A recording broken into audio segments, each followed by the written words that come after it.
경남 산골마을의 작은 목공방에서는 매일 아침 톱질 소리가 울려 퍼진다. 이한우는 46세의 나이에도 불구하고 여전히 힘찬 손놀림으로 나무를 다듬어 나간다. 20년 넘게 이어온 목공일은 그에게 있어 단순한 생계수단이 아니라 마음의 평안을 주는 소중한 시간이었다. 참나무 향이 가득한 작업장 한편에는 늘 그의 동반자가 자리하고 있었다. 막둥이는 이름처럼 막내였다. 7년 전 어미개와 함께 나당에 나타났을 때 그는 형제들 중 가장 작고 연약해 보였다. 한우의 어머니 각순옥 할머니는 이 녀석은 막둥이로 부르자며 특별히 아꼈다. 시골 믹스견 특유의 갈색 털과 까만 문망울을 가진 막둥이는 금세 이 집의 든든한 지킴이가 되었다. 한우가 나무를 자를 때면 옆에 앉아 지켜보고 할머니가 텃밭일을 할 때면 뒤따라다니며 꼬리를 흔들었다. 하지만 1년 전 할머니가 갑작스럽게 세상을 떠나면서 모든 것이 변했다. 막둥이는 할머니가 늘 앉아 계시던 마당 한 구석 평상 아래로 들어가 거의 나오지 않게 되었다. 좋아하던 사료도 거의 먹지 않고 산책을 나가자고 해도 고개만 젓는다. 가장 힘든 것은 밤이었다. 매일 새벽 2시쯤이면 막둥이는 마당으로 나와 달을 보며 길고 구슬픈 울음소리를 내곤 했다. 이웃집 할머니들은 걔가 죽은 사람을 그리워하는 거라며 혀를 찼지만 한우는 점점 야위어가는 막둥이를 보며 가슴이 아팠다. 근처 동물병원 2곳을 다녀봤지만 소용없었다. 특별한 질병은 없어요. 스트레스성 우울증 같은데 시간이 약이겠네요 라는 말만 돌아올 뿐이었다. 영양제도 주고 새 장난감도 사줬지만 막둥이의 눈빛은 날로 흐려져만 갔다. 한우는 작업을 하다가도 가꾸 막둥이 쪽을 돌아보게 되었다. 나무를 깎는 손도 예전만큼 자신 있지 않았다. 할머니를 잃은 슬픔이 사람만의 몫이 아니라는 것을 막둥이를 통해 뼈저리게 느끼고 있었다. 그러던 어느 날 저녁, 한우는 막둥이가 나당 한가운데 앉아 집 뒤편 산 쪽을 뚫어지게 바라보는 것을 발견했다. 그 시선은 할머니의 산소가 있는 방향이었다. 할머니 일주기가 다가오던 어느 토요일 아침, 한우는 형 현수에게 전화를 걸었다. 형, 내일 산소 가시죠. 막둥이도 데려가려고 하는데 어떨까요? 서울에서 회계사로 일하는 현수는 잠시 망설이다 답했다. 그래. 어머니도 막둥이 많이 아껴하셨으니까. 다음 날 새벽, 현수와 그의 아내 서연이 차를 몰고 내려왔다. 평소 차 타는 것을 싫어하던 막둥이는 이상하게도 순순히 뒷좌석에 올라탔다. 30분 정도 산길을 올라가는 동안 막둥이는 창밖만 바라보며 가만히 있었다. 서연이 요즘 얼마나 힘들었을까라며 막둥이의 머리를 쓰다듬자 막둥이는 처음으로 꼬리를 살짝 흔들어 보였다. 산소에 도착하자마자 이상한 일이 벌어졌다. 차에서 내린 막둥이는 마치 무언가에 이끌리듯 공분 주변을 빙빙 돌더니 갑자기 앞발로 흙을 파기 시작했다. 막둥아, 안 돼. 한우가 급히 달려갔지만 막둥이는 미친 듯이 땅을 파댔다. 발톱에서 피가 나고 숨이 거칠어져도 멈추지 않았다. 평소 얌전하던 막둥이의 모습이 아니었다. 뭐가 저리 급해? 현수가 가가와 막둥이를 살펴봤다. 막둥이의 눈빛은 뭔가 간절히 말하려는 듯했다. 서연은 불안한 표정으로 혹시 뭔가 묻혀 있는 건 아닐까요? 라고 중얼거렸다. 한우는 막둥이를 억지로 끌어안고 진정시키려 했지만 막둥이는 계속해서 그 자리만 바라보며 낑낑거렸다. 차 안에서 점심을 먹는 동안에도 막둥이는 차창 너머로 봉분만 바라봤다. 제사를 지내는 동안에도 마찬가지였다. 형, 이거 그냥 넘어가면 안 될 것 같은데요. 한우의 말에 현수도 고개를 끄덕였다. 어머니, 산소인데 함부로 손댈 순 없지만 막둥이가 이상해도 너무 이상해. 집으로 돌아가는 길에 가족들은 작은 회의를 열었다. 서연은 인터넷에서 봤는데 걔들이 특별한 후각 능력이 있다더라며 의견을 보탰다. 결국 세 사람은 조심스럽게 산소를 열어보기로 결심했다. 한우는 어머니, 죄송합니다라며 하늘을 올려다봤다.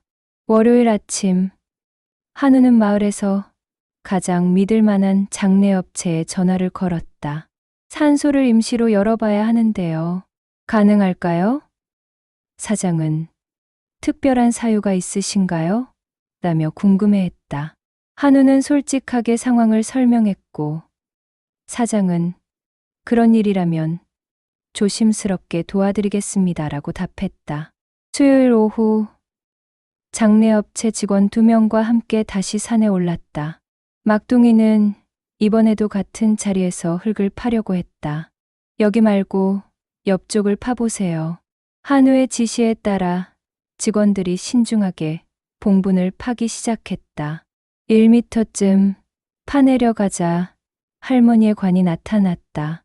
하지만 예상과 다른 것이 하나 더 있었다. 관 바로 옆에 작은 나무함이 하나 더 묻혀 있었던 것이다.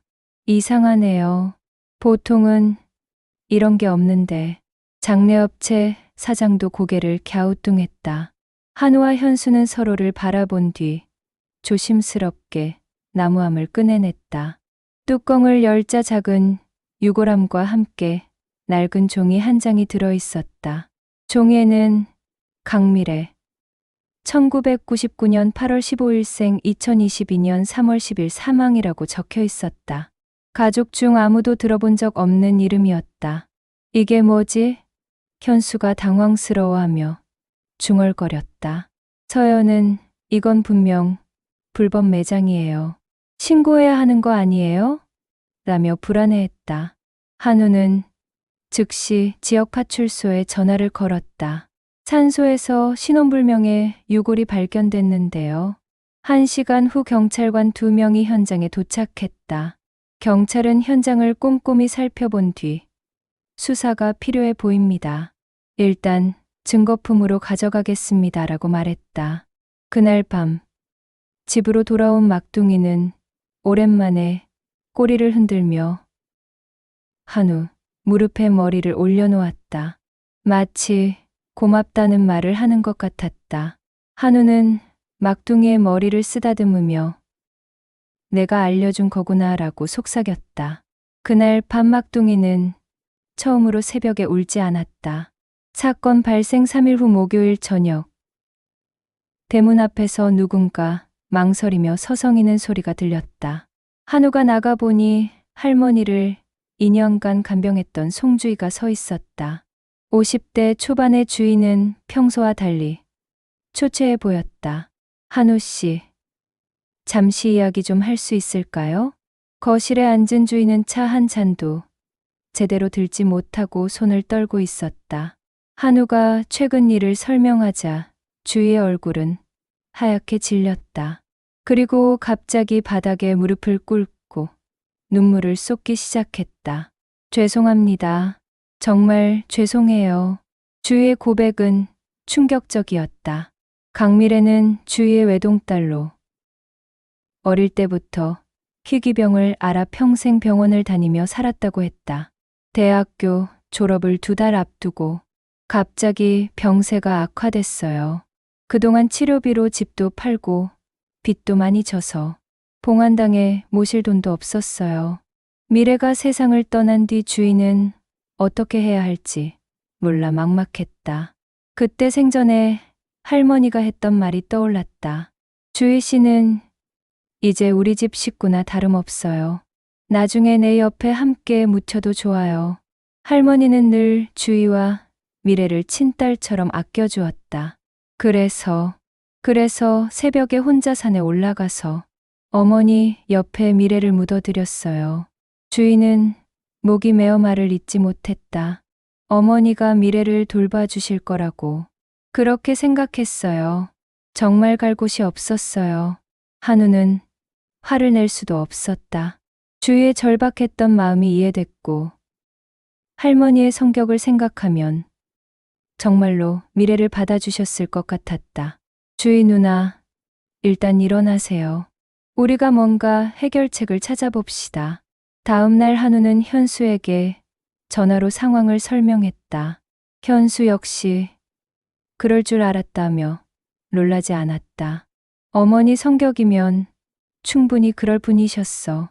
형제는 주희를 책망하는 대신 어떻게 도와줄지 의논했다. 주말에 가족들이 모두 모였다. 서연도 미래양이 얼마나 외로웠을까라며 눈시울을 붉혔다.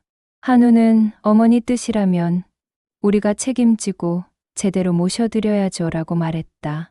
경찰 수사도 마무리되어 더 이상 법적 문제는 없다는 연락을 받았다. 다음 주 화요일, 가족과 주인은 함께 작은 장례식을 치렀다. 할머니 산소 옆에 미래를 위한 작은 봉분을 정식으로 만들고 제사를 지냈다. 막둥이는 두 무덤 사이에 앉아 얌전히 그 모습을 지켜봤다. 마치 모든 일이 제자리를 찾았다는 듯이 평온해 보였다. 주인은 그동안의 빚을 갚기 위해 식당에서 일하고 있었지만 한우 형제는 매달 생활비를 조금씩 보내주기로 했다. 가족인데 당연한 거죠. 현수의 말에 주인은 또다시 눈물을 흘렸지만 이번에는 감사의 눈물이었다. 2개월 후 막둥이는 완전히 예전의 활기를 되찾았다. 다시 한우의 목공방에서 졸고 마당을 뛰어다니며 밥도 잘 먹게 되었다. 가끔 산소 쪽을 바라보기는 하지만 이제는 평온한 눈빛이었다. 어느 일요일 저녁 한우는 막둥이와 함께 마당에 앉아 하늘을 올려다봤다. 엄마, 이제 마음 놓으세요. 우리 모두 가족이 됐어요. 미래양도 더 이상 혼자가 아니에요. 막둥이는 한우의 다리에 기대어 꼬리를 살랑살랑 흔들었다. 저 멀리 산 너머로 해가 지고 있었고 첫 별이 하나둘 나타나기 시작했다. 한우는 그 별들이 할머니와 미래가 보내는 인사 같다고 생각했다. 막둥이의 따뜻한 체온이 마음을 안정시켜 주었다.